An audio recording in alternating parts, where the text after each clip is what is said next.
तो वहीं देश में धीरे धीरे कोरोना पर लगाम लग रही है। एक दिन में सामने आए हैं कुल 88,555 नए केस। 24 घंटे में 450 मरीजों ने दम तोड़ा है। तो वहीं कुल मरीजों की संख्या अब 88,74,172 पर पहुंच गई है। तो वहीं देश की बात की जाए तो देश में अब तक 4,53,449 एक्टिव केस पाए गए हैं। ये 24 घंटे के आंकड़े जो बताए जा रहे हैं पूरे देश के। चलिए अब हम बात करते हैं पंजाब की। पंजाब में क्या है कोरोना स्टेटस, आपको बताएं कोरोना में तेजी से इजाफा हो रहा है पंजाब में। तो वहीं 24 घंटे में सामने आए हैं 424 नए मामले। संक्रमितों की संख्या 1,42,000 के पार पहुंच चुकी है। 1,32,000 से अधिक मरीज रिकवर हो चुके हैं। कोरोना के 5,601 एक्टिव मरीज फिलहाल पाए गए हैं। ये जानकारियां आपके टीवी स्क्रीन पर हैं और ये जो आंकड़े हैं उसमें लगातार इजाफा देखने को मिल रहा है, लगातार इजाफा हो रहा है।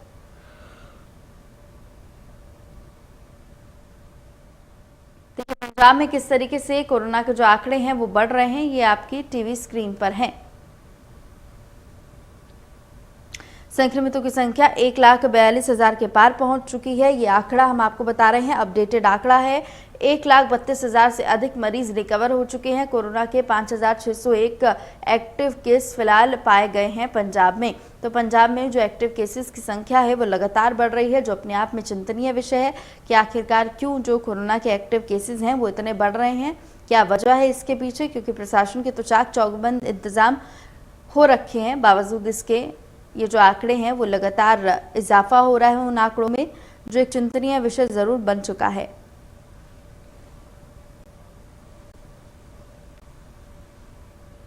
पंजाब में तेजी से जो आंकड़ा है वो बढ़ रहा है, ये खबर हम आपको बता रहे हैं। 24 घंटे में सामने आए हैं 424 नए मामले।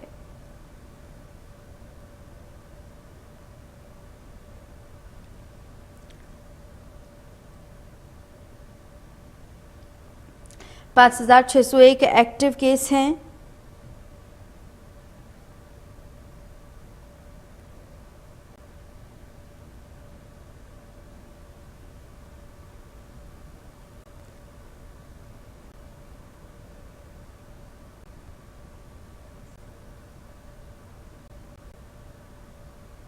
चौबीस घंटे में 424 नए मामले सामने आए हैं, जो अपने आप में एक चिंतनीय विषय साबित हो रहे हैं।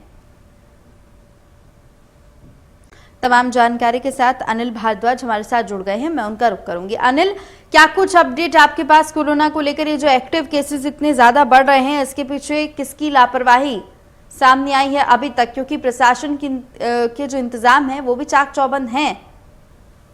जी निकिता, देखिए ऐसा है, पिछले दिन एक मीटिंग हुई थी मुख्यमंत्री की, समीक्षा बैठक उन्होंने ली थी और उन्होंने उसमें ये बात सामने आई थी कि दूसरी लहर जो है वो आने वाली है इसी कोरोना की, तो उसको लेकर के एहतियात बरतनी बहुत जरूरी है। जो भी सावधानियां अभी तक बरती जा रही हैं तो उनको उसी तरीके से आगे लागू करना होगा, चाहे वो मास्क पहनने की है, हाथ धोने की है, सैनिटाइजेशन की है या सोशल डिस्टेंसिंग की है, उसको करना पड़ेगा। और इसके अलावा जो भी अगर स्टाफ की कोई कमी है, चाहे वो स्पेसिफिक डॉक्टर हैं, चाहे पैरामेडिकल स्टाफ है, वो सारा भर्ती किया जाना है। उसको लेकर के सारा वो यही उस बैठक में आया था कि दूसरी लहर जो है उसकी आशंका है, दूसरी लहर आएगी।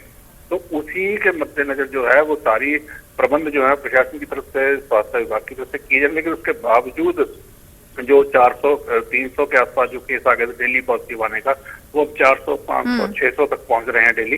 तो ये कुल मिला के यही है कि अभी क्योंकि वैक्सीन नहीं आई है तो सावधानियां बरतनी बहुत जरूरी है। लोगों को ध्यान रखना होगा इस चीज का, मौसम में भी तब्दीली है, तो सारी बातों को देख करके हम यही सामने आ रहा है कि सरकार की तरफ से पूरे इंतजाम हैं, वो कर रही है। बिल्कुल, प्रशासन के तो चाक चौबंद इंतजाम है ही, लेकिन यहाँ पर जो लोगों की लापरवाही है वो जरूर सामने आई है। फिलहाल बहुत बहुत शुक्रिया अनिल तमाम जानकारी के लिए। और अब बात करेंगे हिमाचल की। हिमाचल में क्या है कोरोना स्टेटस, आपको बताएं कि हिमाचल में लगातार कोरोना फैल रहा है। 24 घंटे में 443 नए केस सामने आए हैं। संक्रमितों की संख्या 30,000 के पार जा चुकी है। तो वहीं 22,000 से ज्यादा मरीज रिकवर हो चुके हैं। प्रदेश में कोरोना के 6,771 एक्टिव केस पाए गए हैं।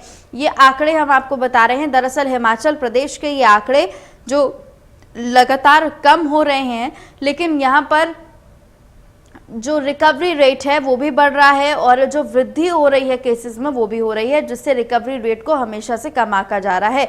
24 घंटे में अगर सिर्फ हिमाचल में ही 443 नए मामले निकल कर आते हैं तो ये अपने आप में बहुत चिंतनीय विषय है।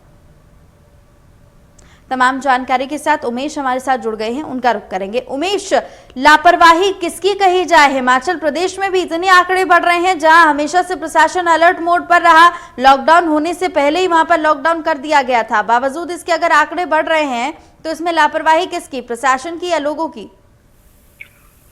इस स्तर पे अगर देखा जाए तो लापरवाही जनता की है, लोगों की है, आम लोगों की है। क्योंकि जिस तरह से लोगों को लगभग 8 महीने से ज्यादा का वक्त इस कोरोना काल का हो गया, अब तक तो जनता को आदत पड़ जानी चाहिए थी। क्योंकि 1 साल का लगभग वक्त है जो कहीं ना कहीं ये जरूर इंगित करता है कि अगर कोई महामारी इस तरह की है तो लोगों को उस हिसाब से अपना बचाव करना चाहिए, उसके हिसाब से अपना लाइफस्टाइल बदलना चाहिए। तो ऐसे में लग रहा है कि लोगों ने शुरू में जो एहतियात बरती थी, और हिमाचल प्रदेश शुरू में देश के उन राज्यों में था जहां कोरोना के सबसे कम मामले थे, और एक दिन ऐसा आ गया था कि एक मामला रह गया था, हिमाचल कोरोना मुक्त होने वाला था। लेकिन आहिस्ता आहिस्ता मामले बढ़ते गए तो उसका खामियाजा लोगों को भुगतना पड़ रहा है। क्योंकि लोग जो पहले ज्यादा एहतियात बरत रहे थे अब ज्यादा कॉम्प्लिसेंट हो गए, लोग इसको लेके गंभीर नहीं है। शादियों में जहां 200 लोग होने चाहिए वहां हजारों की भीड़ उमड़ रही है। मेले त्योहारों का भी यही हाल है, बाजारों की भी यही हाल है। बिल्कुल उमेश, यहाँ पर अगर आप बाजारों की बात कर रहे हैं और साथ ही मेले की बात कर रहे हैं तो कई जगह तो ऐसी भी जगह है जहाँ पर मेले कहीं ना कहीं कैंसिल होने के कगार पर है। बहरहाल बहुत बहुत शुक्रिया उमेश तमाम जानकारी के लिए। लेकिन यहाँ पर एक चीज भी बहुत सोचने और समझने वाली हो जाती है कि अभी तक हिमाचल में जो बर्फबारी का सीजन है वो शुरू नहीं हुआ है।